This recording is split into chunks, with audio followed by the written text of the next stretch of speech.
नमस्कार, आप देख रहे हैं विकासशील हरियाणा और मैं हूं आपके साथ अर्चना कौशल।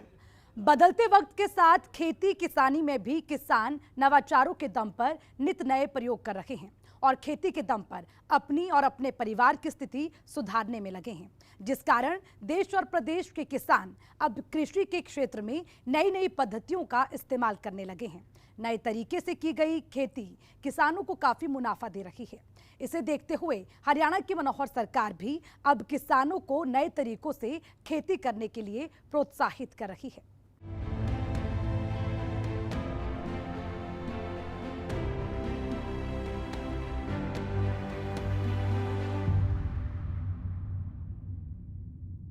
मोदी सरकार से लेकर मनोहर सरकार का लक्ष्य है कि किसानों की आय को जल्द से जल्द दोगुना किया जाए, जिस कारण केंद्र और राज्य सरकारें किसानों को आमदनी बढ़ाने के लिए बागवानी के लिए प्रोत्साहित कर रही है। इसी की महत्ता को समझ कई किसान परंपरागत खेती को छोड़कर बागवानी कर रहे हैं। हरियाणा सरकार के प्रयासों और किसानों की बागवानी से बढ़ती आमदनी देख आज ज्यादातर किसान परंपरागत खेती को छोड़ बागवानी या फिर आधुनिक खेती का रुख कर रहे हैं। राज्य में किसान अब पारंपरिक खेती से ज्यादा बागवानी की ओर रुख कर रहे हैं। जलवायु परिवर्तन और बेमौसम बारिश से किसानों के सामने लगातार नए संकट आ रहे हैं। इन संकटों से उबरकर किसान अच्छी उपज पाने के लिए लगातार खेतों में नए नए प्रयोग कर रहे हैं। किसान पारंपरिक खेती को छोड़ आधुनिक खेती पर जोर दे रहे हैं। ऐसे ही एक किसान हैं फतेहाबाद के गांव बोदावाली में मनोज हुड्डा, जो आज बागवानी से लाखों का मुनाफा कमा रहे हैं। किसान मनोज ने पानी की कमी के चलते पारंपरिक खेती को अलविदा कह दिया था, जिसके बाद किसान मनोज ने अपनी 13 एकड़ जमीन में फलों के बाग लगाए। बागवानी से मनोज लाखों का मुनाफा कमा रहे हैं। बाग ये 2018-19 के अंदर 7वें महीने के 25 को लगाया था और अभी 4 साल का होने का है। और जब 2 साल का था इसने फल दे दिया था। कितने एकड़ में बाग लगा रखा है ये 7 एकड़ में अमरूद है, 2 एकड़ में आड़ू है, 3.5 एकड़ अब माल्टा का बाग लगाए। तो इससे पहले कौन सी खेती करते थे जी आप? इससे पहले था नरमा, कणक, ग्वार, बाजरा, मूंग। तो फिर वो छोटी क्यों जी? अपने कारण क्या रही थी उसकी? बस वो पानी की कमी थी और यहाँ पे गवर्नमेंट ने सब्सिडी दे रखी थी बागवानी पे। टैंक दे रखा था, टैंक बना लिया, पानी स्टोरेज हो गया, ट्रिप बिछा ली, तो इससे वो मेरा सारा 20 एकड़ का खेत है जो सारा पक रहा है। तो अब अच्छी फसल हो रही है जी, आमदनी हो रही है? बहुत बढ़िया जी। 1 साल 2 साल का इसने फल दे दिया था। जो पहले साल तो मेरे को चलो 50,000 रुपये महीने एक फल आया था और उसके बाद मैंने ठेके पे भी दिया तो इसको लाख रुपए की इनकम दी थी मेरे को इसको एक एकड़ की। तो इसकी सिंचाई वगैरह किससे करते हो जी अब आप? ये ड्रिप सिंचाई है जी। पहले की ड्रिप थी वो छोटी थी, अब बड़ी कर दी है इनको, इसको बढ़ा के बड़ा रिंग बनवा दिया है। दरअसल किसान मनोज के सामने जमीनी जलस्तर की काफी कमी थी। इसके चलते उसे नहरी पानी पर ही निर्भर रहना पड़ता था, जिस कारण किसान अपनी फसलों के लिए पानी पूरा नहीं कर पा रहा था। जिसके बाद उसने फतेहाबाद बागवानी विभाग के ऑफिस में संपर्क किया और पारंपरिक खेती को छोड़कर अपने खेतों में बाग लगाने का निर्णय लिया। बागवानी विभाग ने बाग लगाने के लिए उसे अच्छी खासी सब्सिडी दी। किसान मनोज ने सब्सिडी मिलने पर मुख्यमंत्री मनोहर लाल का धन्यवाद भी किया। किसान मनोज हुड्डा का कहना है कि फलों के बाग लगाने से उसकी आर्थिक हालत में बड़ा सुधार हुआ है और वो लगातार समृद्ध हो रहा है और उसे अच्छी खासी आमदनी भी हो रही है। सरकार ने उस टाइम सब्सिडी था इसका 7600 रुपये के लगभग और मेरे को मिला है सारा। टैंक पे था 5,80,000 रुपये 10 एकड़ पे। मैंने संयुक्त तालाब बनाया और 580 पूरे दिए। तो इसको ये फल को आप बेचते किस मंडी? फतेहाबाद बेचते हो कहाँ? मैंने तो ये फतेहाबाद बेचा था, उसके बाद वो ठेकेदार था वो लुधियाना, रोहतक, वहाँ बाहर की मंडियाँ बनाई, क्यों ज़्यादा फल था उसके पास, वो बाहर ही लेके जाते। तो आप लोगों को सुझाव दोगे जी जिनके पानी की दिक्कत है वो बाग वगैरह? हाँ बहुत बढ़िया जी, ड्रिप लगाएंगे, पानी बचाए, इजरायली खेती करें, पानी की बचत और खेत ज़्यादा पकेगा। कौन कौन सी किस्में हो रही हैं जी आपकी इसमें यहाँ पे? यहाँ पे अमरूद, आड़ू और माल्टा भी लगाया है, छोटा है। ठीक है जी। दोनों फल दे रहे हैं, ये आड़ू और अमरूद, तो माल्टा छोटा है भी। छोटे किसानों को अपनाना चाहिए बागवानी। बहुत बढ़िया जी। जिसके पास पानी की कमी है तो वो तो ज़रूर देखे। अगर धान हो रहा है वो आपकी जो इनकम आ रही है तो ठीक है, नहीं तो धान वाले खेतों में भी तो लोग बाग लगा रहे हैं।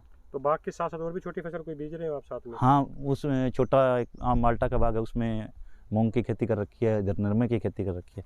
इससे पहले चने थे उसमें। प्रदेश में बागवानी विभाग की ओर से खेत में बाग लगाने के लिए सब्सिडी दी जाती है। वहीं पानी के टैंक बनाने के लिए अलग से सब्सिडी दी जाती है। जब फल लगने शुरू हो जाते हैं तो ट्रैक्टर के लिए भी सरकारी मदद मिल जाती है। मनोहर सरकार के इस कदम के चलते प्रदेश का किसान लगातार खुशहाल हो रहा है। इसी प्रकार यदि वो दूसरी फसलें कर रहा है और बागवानी की तरफ डाइवर्ट हो रहा है तो उसके अंदर हम उसको जो सब्सिडी है वो देते हैं 43,000, जिसमें पहले साल 23,000 और फिर 10,000 और फिर 10,000। सब्सिडी का मैंने आपको बता दिया, जो जो बाग हम कवर कर रहे हैं, किन्नू, मौसमी, माल्टा, नींबू, अमरूद और आड़ू और अंजीर, इसमें से कोई भी बाग किसान लगा सकता है। और किसान को हम यही राय देते हैं कि पानी का प्रबंधन अच्छे से करके वो बागवानी की तरफ आए, क्योंकि पानी का यदि उपयुक्त साधन नहीं होगा तो बाग चलेगा नहीं और आगे जाके वो सरकार को जो सब्सिडी दी रही है उसका भी अच्छे से यूज़ नहीं होएगा और वो अपनी जो बाग है उसको लगातार कंटिन्यू रख भी नहीं सकेगा। इसलिए जो भी बागवान आता है या जो बागवान इच्छा जाहिर करता है कि उसको बाग लगाना है या सब्जी या उसको और अन्य स्कीमों के अंदर जाना है, तो उसको हम पहले उसका जो सोयल का स्ट्रक्चर है, सोयल का मिट्टी पानी टेस्ट करवाते हैं उसका, और उसके बाद में उसका पानी का संसाधन देखते हैं। पानी के लिए हम टैंक की भी सुविधा दे रहे हैं, मिकाडा भी दे रहा है और हम भी दे रहे हैं।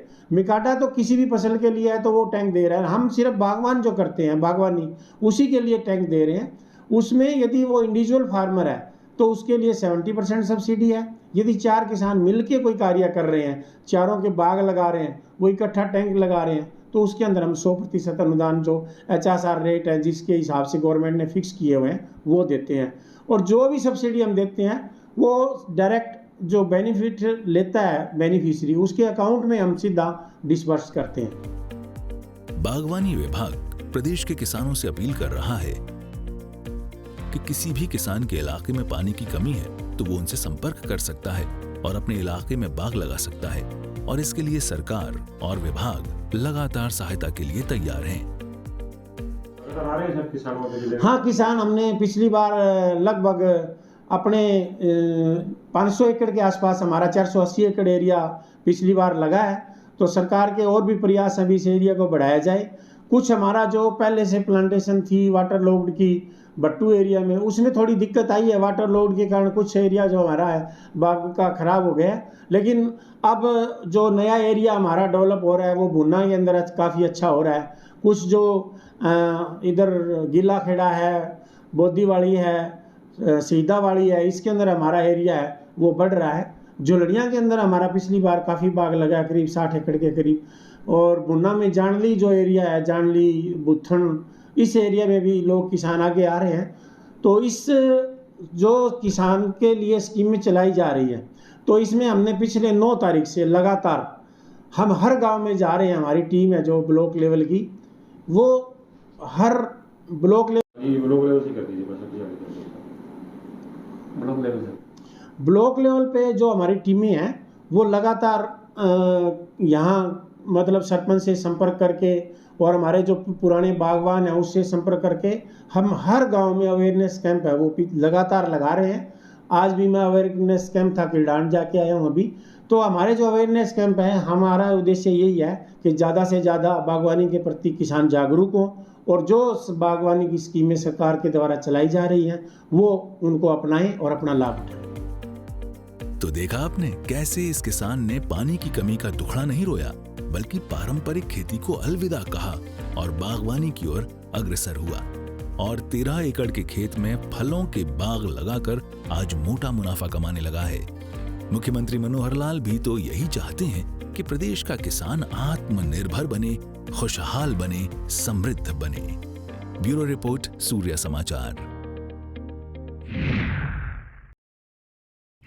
राज्य की मनोहर सरकार किसानों की आय को दोगुना करने के लिए नित नई पहल शुरू कर रही है ताकि प्रदेश के किसान की आर्थिक स्थिति मजबूत हो। मनोहर सरकार का तो हमेशा से यही मानना रहा है कि देश हो या प्रदेश, दोनों की तरक्की में अन्नदाता का उत्थान सर्वोपरि है। इसी कारण दिन रात बिना रुके थके मुख्यमंत्री मनोहर लाल लगातार किसानों के लिए काम कर रहे हैं और प्रदेश के किसानों को समृद्ध बना रहे हैं। तो चलिए दीजिए इजाजत, मुलाकात होगी एक नई योजना के साथ। तब तक के लिए नमस्कार।